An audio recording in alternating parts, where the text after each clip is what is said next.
Galio will not be permitted for selection through this week and all of playoffs here in the European LCS. And we'll take a look at some of those Vitality drafts that were quite fun, you know, versus H2K as Swain top, Echo mid. They ran the Blitzcrank for Hachani. I really want to see those again, as no surprises here, targeted bans towards Xerxe. And Xerxe has played the Ivern himself, so Unicorns of Love are playing these picks that still comfort them. That's what they've done, especially game 1 against Splice. They picked a composition, Orianna, Caitlyn, these big picks that they've played time and time again.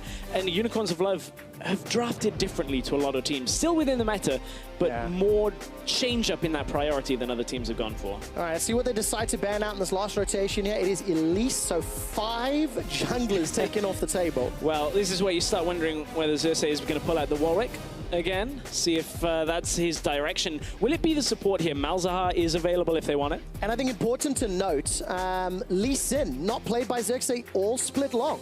You know, one of those junglers that you feel like every single jungle player should have in his wheelhouse. Gragas is somewhat of a flex. Can go jungle, can go top, and we'll see how this draft plays out. Yeah, exactly. I like this from Vitality. They now have a lot of ability to flex. It puts pressure on Unicorns of Love now in the phase 2 ban setting to target out a role even further. But for Unicorns, they end up getting their hands on a couple of other big picks. Exile's been playing this LeBlanc. Even though the nerfs came through weeks and weeks and weeks ago, he has been putting up good numbers on this carry champion, and Unicorns of Love have looked unstoppable. Yeah, they have. I mean, Exile's just had a really good split. Yeah. You know, performed very well with a lot of support from the rest of the squad. Vizicsacsi, most likely going to play this Rumble. Interesting, by the way, Chachi's only played a Rumble in Nautilus for the last 3 series. Like, it's literally just Rumble, Nautilus, Rumble. He's really sort of focusing on those 2 champs. But at the same time, Unicorns say anything you can flex, we can flex better. With Xerxe's 2 games of Rumble in the jungle on record, again, now it kind of throws a lot of things up into the air.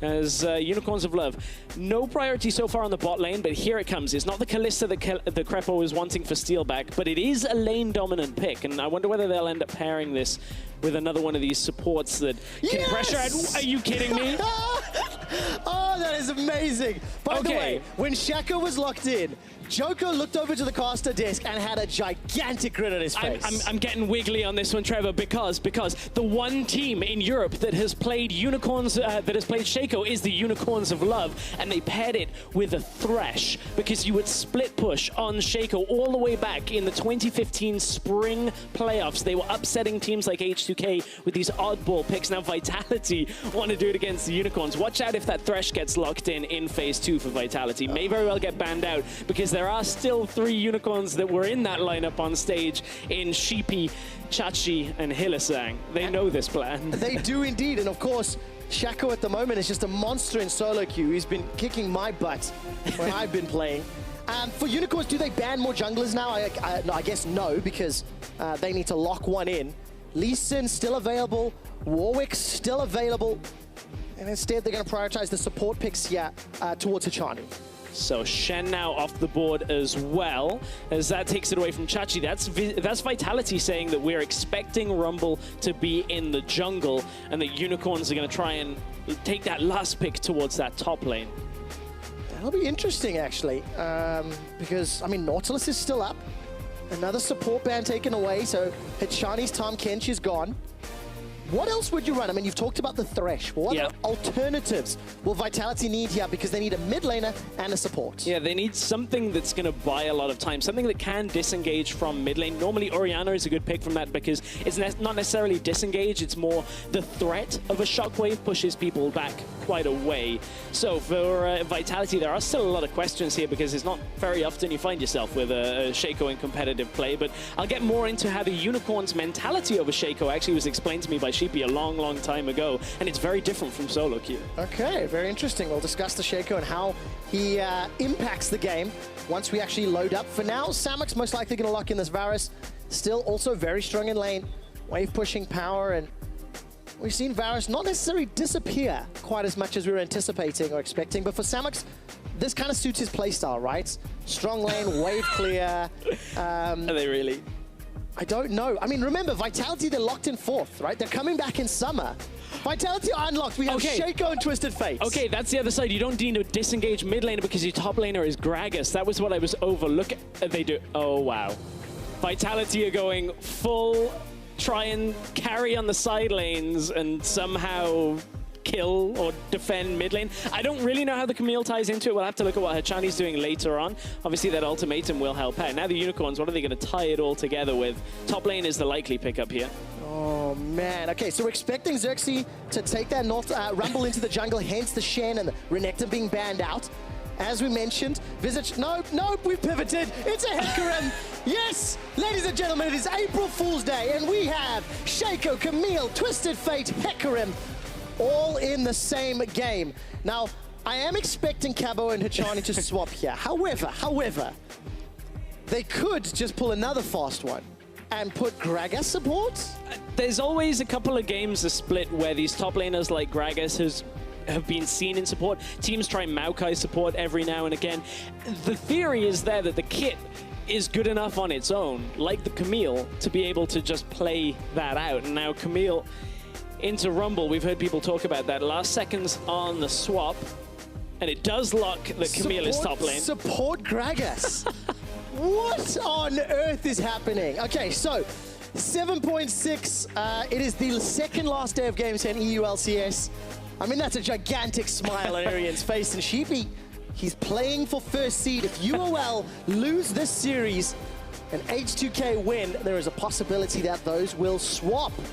Sheepy's like, this is what it's been feeling like for the enemy for the last 2 years of our existence. Shakes the hand of his coach, says, maybe you bested me on this pick and ban if you can get this strategy to work. Heavy side lane presence here for Vitality. There is indeed Unicorns of Love. They've got some initiation tools with this Hecarim and the Rumble Ultimate together. Ladies and gentlemen, jump onto Twitter.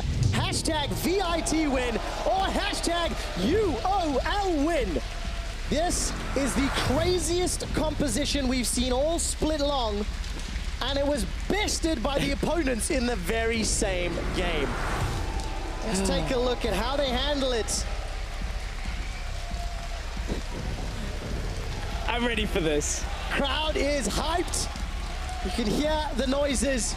The Unicorns of Love, the Love Hurts crew out in force.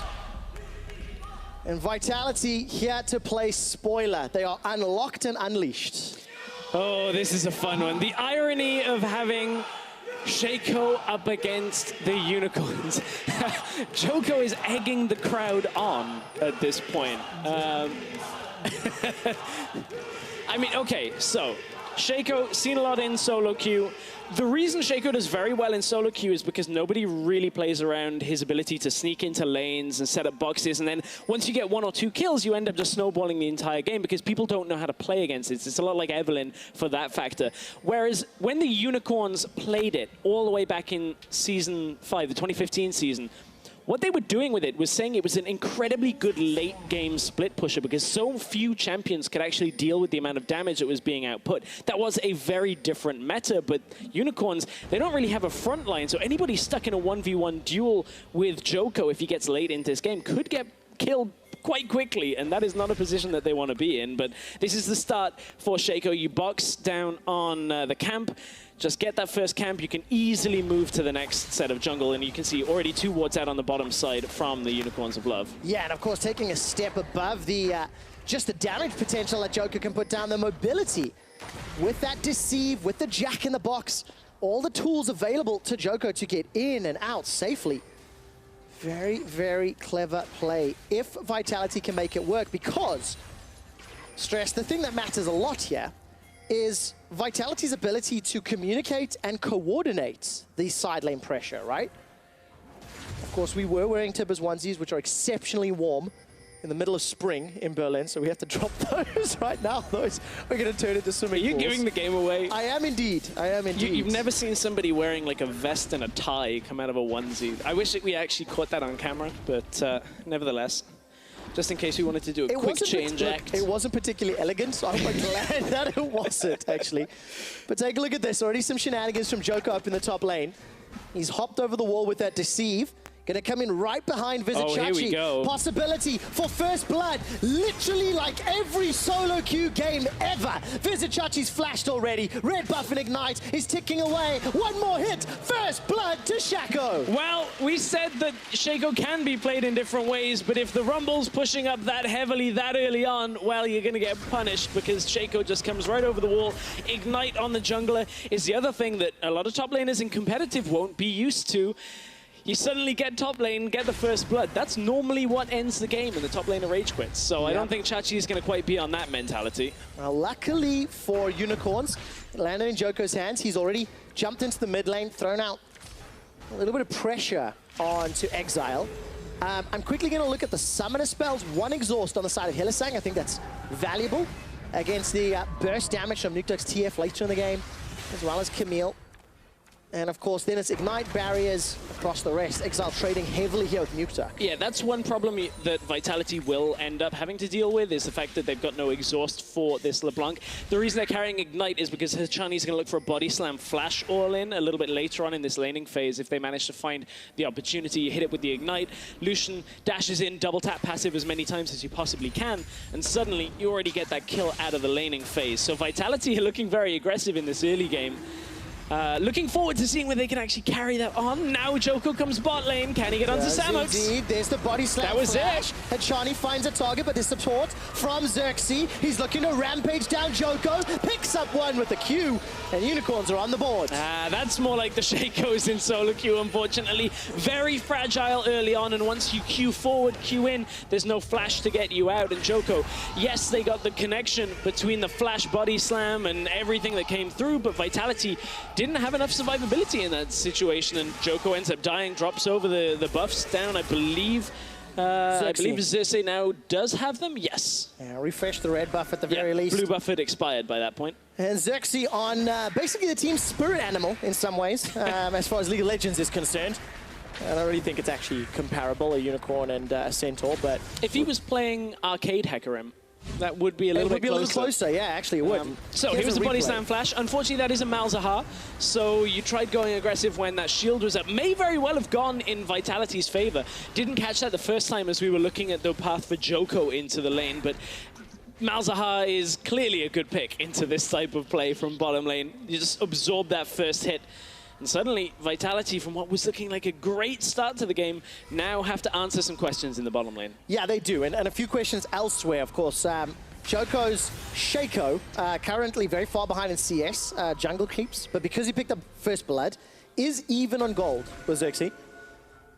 It is Shaco, right? It's a hard A. I say Shaco, but you know, people go back and forth on that. But Xerxe's got that inflated CS from doing Raptors and Krogs, and he's just like running around off the small creeps. Now, Ward did just die, so Djoko spotted in the top lane. This is where you can kind of start to track the Shaco a little bit. He's not snowballing so heavily that he's appearing before you get wards out. That's one of the problems that Unicorns of Love have already overcome by getting that first kill. Yeah, going to work in favor of UOL, especially because both Hecarim as well as Shaco really want to get going in the early stages. Talking about getting going, Hachani's making his way around the map. Let's look at Hachani and Hylissang. One particular aspect of the game is something that we talk about in terms of isolated deaths. How many times do these respective players get killed by the enemy with no support from their teammates? You know, no one within range. And you can see the number of deaths. Now, Hachani, kind of famous for this. Going on those hero plays, you can see him this time around maybe taking a safer route to play some vision in UOL's jungle.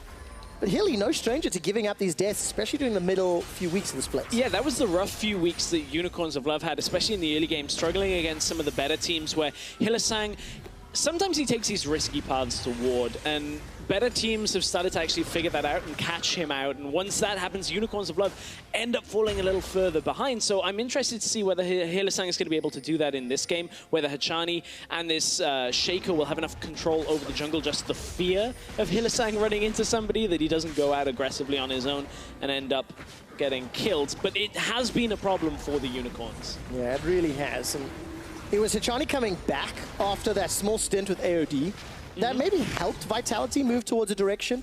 You know, you don't know the value of someone on your team until you lose them in certain circumstances, and Hachani brought some leadership to the Vitality squad. Yeah. He really did. And it was a surprising amount as well, because especially after how poorly it went the first time around with Hachani dying so much, I think a lot of people were surprised, but it sounded like a lot of the problems internally with the team, whether it was in-game or out-of-game stuff with Hachani, seemed to be rectified. Oh, Nukeduck! Who's going to win the trade? Back and forth Ignite, but the minions are helping out. Djoko's here. Exile's going to look for distortion over the wall. Not available, and Djoko picks it up.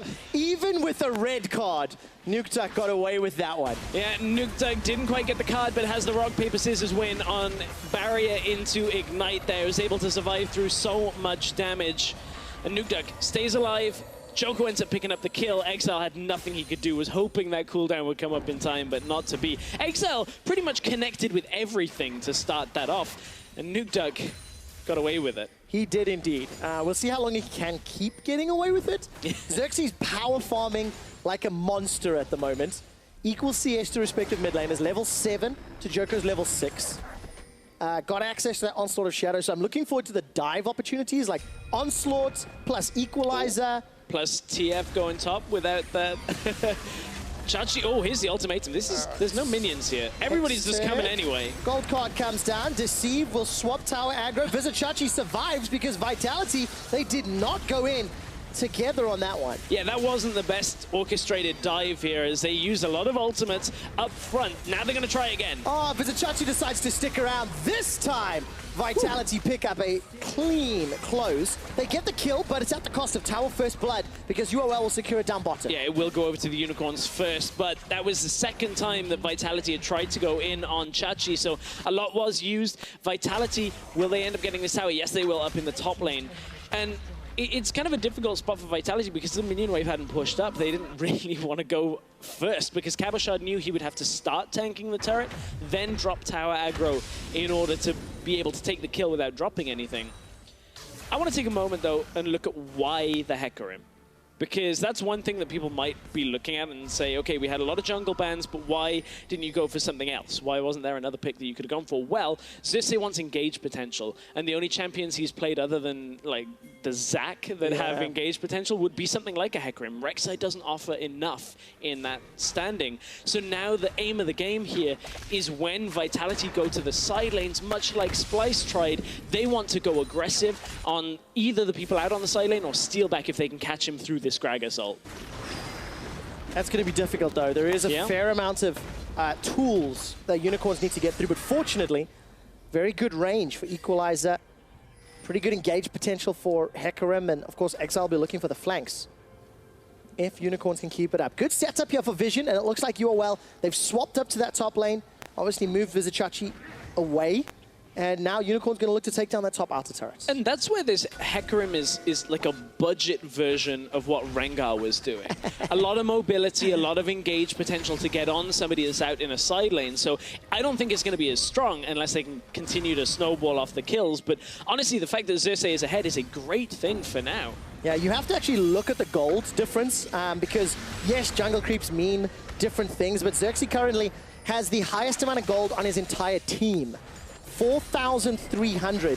That's the same amount as Nukeduck, and we'll expand on that in a moment. Cabochard's going very aggressive. He dodges the ultimate. Samux is caught down in place. Xerxe throws down the Onslaught of Shadows, but Hilly's going to be the next target. Oh, Chachi's here. Burns down Vitality. That's a double kill for Djoko. As in the background, Hachani's taken down. It's getting crazy and messy. It's a 2 for 2, and Exileh almost gets taken up by Nukeduck. Oh, does he know he's on a ward here? Nukeduck, no flash, but look at the ultimate timer. Wherever Exileh runs, he has to make sure he gets enough distance away. Oh, Djoko gets it anyway. Yeah, gets it with the Ignite, actually. That's the second one he's got on Exileh, just walking in and igniting. 5, 1, and 1 on Shaco, and they're not done yet. Nukeduck's looking for the gold card, connects onto Vizicsacsi, but the overheating Flame Spitter does a lot of damage. Djoko's running out of mana. Here comes the hook shot into the tactical sweep, precision protocol, and Cabochard is on the board. Well, Vitality, they were going aggressive from minute 1 in this game, and it has finally started to pay off. Look, as you said, the lead, 5 and 1 on this Shaco for Djoko.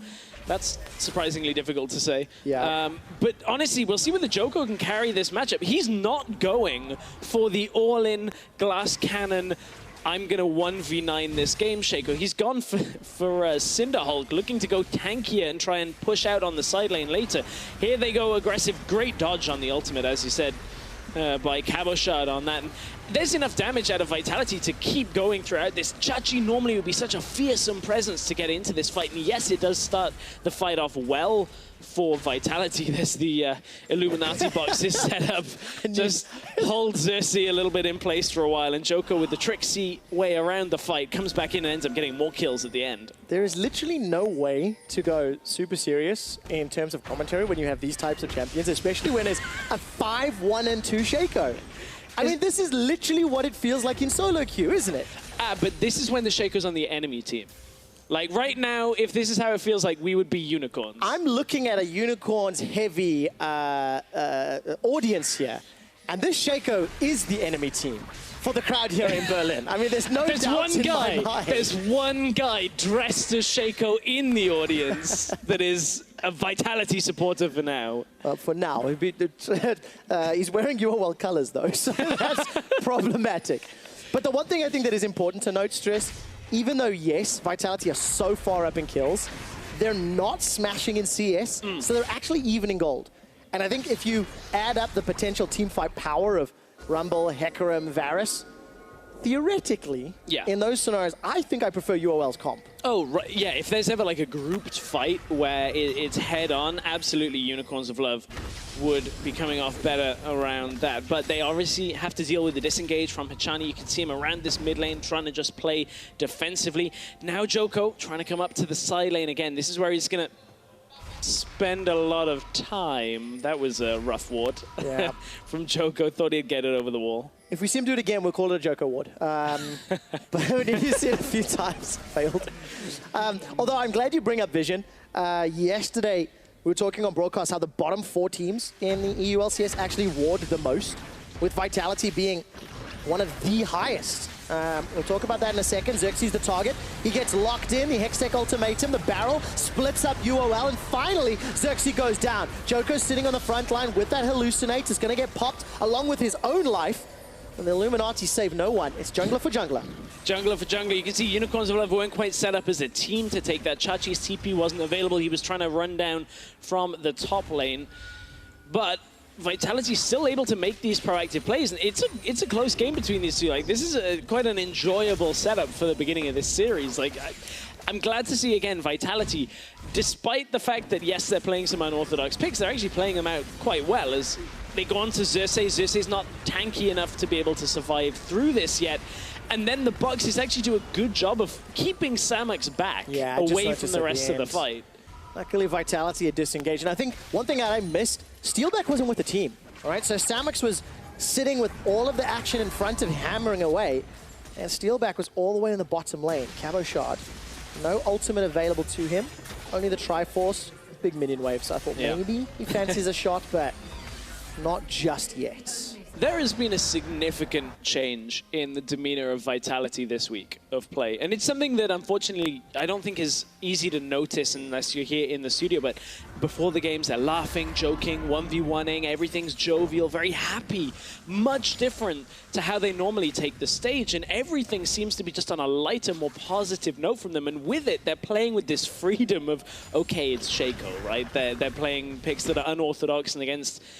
Maybe if they were trying in the most clean-cut way, might not work so well, but Vitality have been playing very well. I think it is important to note, though, when you take those... Here's what the capability is, even with an unorthodox comp and champions. How does the team replicate that earlier in a split, right? And that's the real trick, is finding these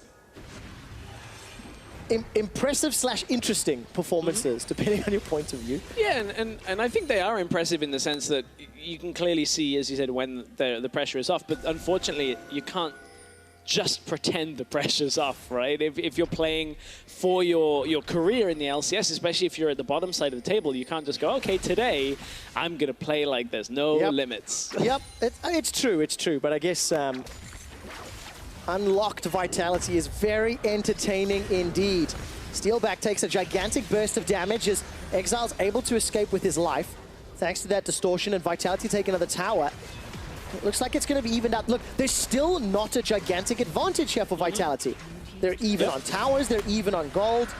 Now, Vitality have an unanswered objective in their first dragon. Yeah, there's the Ocean Drake going over. We'll assist them a little on this split push as we go later into the game. I want to take a moment to touch on what Nukeduck's actually built. This is something we started seeing a little while back, where you start with the Rod of Ages on Twisted Fate. The old build where you'd get Lich Bane and you'd auto down turrets, but he wants to be able to survive against Exileh, trade some of this health and mana away, and make sure he can sustain through the initial burst, because from that, he knows if everything is on cooldown, he can just end up taking Exileh out of the lane. Yeah, and I think also the amount of burst damage on the rest of the UOL squad as well. You know, Hecarim, Rumble, all very powerful tools here for UOL. We're approaching 20 minutes into the game, and as you can see on the graphic, all right, Hilly, he might be close enough to Xerxe for that to not count as an isolated death. We'll have to double check at the end of the game. But yeah, 114 CS at 15 minutes. That's the highest CS at 15 of the split so far. Djoko even smites away the blue buff. That one wasn't particularly like Hilly overextending. He was on his side of the rift with the mid tower still up, but Vitality were preparing for this play that is coming. Body Slam Flash and a cask is available if they want to go behind the tower. Obviously that is dangerous, and they're also buying time for Camille in the top lane. LeBlanc clone comes out just to try and get a little bit of you know, deception going, try and distract Vitality, but Hilly face checks in. It is a little riskier than I first thought. Didn't see the rewards weren't there for Unicorns of Love, but yeah, Hylissang, solo death again, add one to the tally. Yeah, add one to the tally, unfortunate. But Vitality, they're even with UOL as we're going to 20 minutes, and it's a very unconventional comp. So now, let's see the Djoko Cabo split push, right? I feel like the 1-3-1 with the Lucian Twisted Fate, that's pretty good mid-wave clear, or I suppose you can throw Twisted Fate in a side lane. I mean, there's multiple champions that can play side lane here. Yeah, the old thing that Twisted Fate used to be very good at was snowballing side lanes. So you'd play him in the mid lane, so you have a lot more of the map to come to, because unlike Shen, obviously he's limited with a maximum radius on his ult, but that's the thing, is Vitality have kind of got 3 split pushes. Yes. The other thing they can use is Shaco as, if they use Camille and Twisted Fate on the side lane, is if Shaco's in the jungle and kind of roaming around, catching anybody that moves from lane to lane, that's another option, because he's strong enough that he can take on almost anybody on the map. Yes, especially with that Cinder Hulk as well as the Titanic Hydra. Going to be playing a lot of favorites into keeping his survivability up in team fights. And it looks like there's a lot of pressure around these mid towers. Both teams want to knock down that last outer turret, but Nukeduck is not backed away from the bottom lane yet. Hourglass and that Rod of Ages, he's going to keep dancing between bottom lane and mid lane. It looks like he's making his way up now. And that's because his level 2 ult is enough that he can come into the side of a fight. He's not necessarily looking to get in behind. He will end up dying. Although does have the Zhonya's, so maybe we'll see the fabled Messiah play come in, just hit Zhonya's right as you arrive. Everybody gets everything thrown at him. There's a couple of ults that could go that way. They could indeed. Djoko takes some damage from those ethereal chains, and Exileh is going to be at least poking down the Vitality frontline, but not a huge amount of damage. I mean, Djoko's over 2,000 HP, and Unicorns continue to commit. There's the Mimic chains onto Nukeduck, holding onto the gold card. Nobody's in range yet. And Unicorns going a little bit more of this 1-4 style. Haven't really responded on the side lane to put pressure back on UOL. And just keep fighting around this outer turret over and over and over. Yeah, and that's what Unicorns of Love were doing up against Splyce, was always trying to find ways to engage when Splyce were trying to split push with the cannon. It hasn't quite been so successful this game. Now they want to go aggressive on Cabochard. All right, Xerxe is going to be the target. Cabo gets bursted down quite low. Exileh's forced to run away, and Hachani sets up the kill for Cabo. Exileh flashed out the barrel. And here's the difference between the comp that Vitality are running and the one that Splyce had is Vitality. They got the Twisted Fate to get there in time to assist very quickly. Splyce did have Tahm Kench, but it was too slow. Now they want to go aggressive under the tower. Hylissang's coming. All right, Djoko's clone is caught out. Nukeduck will go down to Exileh. Not just yet. Hourglass buys some time. Ignite takes down Hilly. Body Slam follows forward, and Exileh's dropped by Cabo. The clone of Djoko, once again popping those traps, and that opens up the tower. It's a 3,000 gold lead for Vitality. And this time the Unicorns struggle to deal with Vitality regrouping in the top side, and this has been a great game so far from what Vitality have wanted to do. A couple of hiccups here and there, but honestly, they've been able to push lanes, get objectives. Finally, Unicorns get that mid tower down for themselves, but look at where Vitality are. They're already on this Baron. They have a lot of damage, but have to be careful. They're not particularly tanky. No, they're not, and the chain of corruption is spreading. Baron is enlisted to help out the Unicorns of Love. That's a shutdown kill into Djoko and Cabo. They're dropped. There's at least one back for the Vitality team, as Xerxe gets his third of the fight. Now turns his attention to Hachani. Vizicsacsi's overheating is over. And look at that rampage over and over and over. Devastating charge was lined up as well. Ace for the Unicorns of Love. Yeah, Hachani got blocked going over the wall, and Vitality got a little greedy, and it's going to turn all the way back in favor of the Unicorns. It had been such a good setup out of Vitality, and then they tried to get the Baron for themselves. Not enough health. Unicorns of Love have nobody to stop them getting this Baron, and everything seems to have steadied in favor of the Power Ponies. Oh my word. All of that build-up and that action, and Vitality just get crushed underneath the hooves of the UOL. Yeah, Nukeduck was low to start this one off. Hits the gold card, but the Zhonya's turns Chachi golden and in place anyway. Cabochard ends up falling. Steelback doesn't have enough damage to do it himself. He was trying desperately to just micro this fight out and got quite close, actually. Maybe if it had a little more time to get damage out, if Hachani had been able to maybe have another body slam if it was available. We're into another fight. Oh, we are indeed. Dragon was picked up by Vitality, and Hylissang caught again, somewhat out of position. His team simply not there to defend. And Baron is up. Djoko jumps onto Chachi. Why are Unicorns so split up? Samux is locked inside the ultimatum. He may take down Cabo with him. Samux is still the target, survives long enough for the Unicorns to reply. Onslaught of Shadows is available for Xerxe. Can he throw it down onto multiple members? Doesn't even need it. Just manages to trot across the river. Now all of a sudden Chachi's the target. Gold card pops him. Nukeduck uses the hourglass to get away from Xerxe's ultimate. We're gonna need another play-by-play because now Unicorns are diving. Hachani gets popped, bopped. Nukeduck slaughtered where he stands, and Unicorns get another ace. Xerxe playing, as you said, the mascot of the team, has got so much damage, takes so little. 8, 2, and 5 on the board. He just walked right into the fight and galloped right over Vitality, because that was an impressive amount of damage that ends up coming out. We'll take a moment to let you catch your breath. So as you were asking, where was Samux? Why were they so split up? Well, look at how long Samux actually survives. He gets the redemption through. It's only after the cask, and look, he's still trying to kite it out, still trying to get damage, and then Xerxe charges in. Just annihilates most of Djoko's health bar here, and desperately Vitality try and run, but that's a Hecarim, and that Hecarim is angry. Ghost's about to come up, which gives him a lot of extra movement speed after. Didn't need it for the first time. Nice Zhonya's from Nukeduck to be able to stay in place, but unfortunately doesn't have enough damage because he's gone Rod of Ages Zhonya's. He cannot output damage in response to the Unicorns, and the Unicorns continue to take the lead. Look at the damage in that last team fight. I mean, Xerxe as well as Exileh just cleaning up. Unicorns still have Baron buff enabled. They're now in a 4,000 gold lead after being in a 3,000 gold deficit just before the Baron was secured. All of a sudden, Unicorns use the Equalizer as a zoning tool, and they're going to open up Vitality's base. Exileh's found Nukeduck. Hourglass not available to him, and that means Nukeduck is down. Unicorns are stacked up. The ultimatum on Samux on the back end, and Cabo's trying to take him down. He's got no damage support. Support staff for Vitality shaking their heads as Unicorns break open the base and take the in-hit. Unicorns able to kite around the fight. Samux. So much pressure coming from Vitality and Unicorns of Love. It's been a crazy game, the most Unicorns game, but it wasn't from the Unicorns. Vitality throw a curveball. Unicorns catch it with ease and turn the game around. Unicorns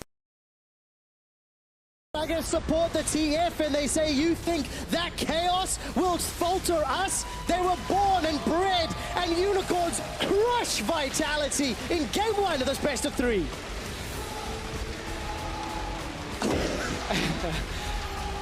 That was a fun game, and a lot of people say, hey, Vitality were great in the early game and were leading for most of it, and I absolutely agree. Vitality looked fantastic playing around the Shaco early on for Djoko. Everything looked to be working for them. Unfortunately, the Baron call throws it all away. Unicorns get back-to-back fights, and Vitality could not hang on, but what a fun game. Mind-boggling. I mean, I'm thinking back to what I said at the end. It didn't make a lick of sense. There was no consciousness behind that. Shaco, 5-1-2 by 7 minutes in the game. Unfortunately, it didn't equate to any CS advantages or tower advantages, so that just meant UOL waited for an opportunity and used their team fight. That's what we said. Yeah. The comp was built for good team fights, and they showed it. They just destroyed everybody he ran at on this Hecarim. I mean, with that many jungle bans, I mean, we had like the Ivern off the table, Rengar, Lucian, Elise, Graves. He just goes, okay, give me the Hecarim. Give me an old jungler, but a good one. And just walks right through Vitality. And I think that's important because we were expecting the Rumble to go in the jungle, right? In phase 2 of Picks and Bans, Vitality took the Shen off the table and the Renekton with Rumble locked in. So Vitality knew that Rumble in the jungle was what it was meant to be. Anyways, Unicorns of Love, they started off extremely well this series. Vitality, they gave us a lot of surprises. What do you think about game 1, Sharks? I love the surprises, Trevor, and we were talking about how we wanted to see different things, and then usually when you want it to happen, it doesn't happen. But Vitality said, no, we're going to give you the Shaco, we're going to have a little bit of fun, and it worked very well for them. So we're going to start by taking a look at the Shaco, because what does a Shaco do in the early game? He's extremely obnoxious. Everybody that's ever played against a Shaco should know that he's almost guaranteed to invade you. Something that Crepo always experiences in his solo queue games is like, hey, look, this guy's going to steal your red buff and you should be aware of it. And we can see here, you can notice that Djoko, the plan is to start topside and then transition over to the red buff. And our expectations were that Xerxe would be able to read this, because the idea is like, you're going to have your red buff stolen. Yeah, I mean, we see the clear, like, at this point, I don't think Djoko's cheesing, because this is actually quite conventional start, grump into buff into other buff. I think the main flaw here is still Vizicsacsi. I mean, you've played enough games in solo queue. You had double deep boards on the other side, so you know he's not bottom right? You know he starts bottom left side. Eventually, this guy's gonna end up behind you. You can't just blind push as a Rumble versus a Shaco until you wait, at least wait until Xerxe.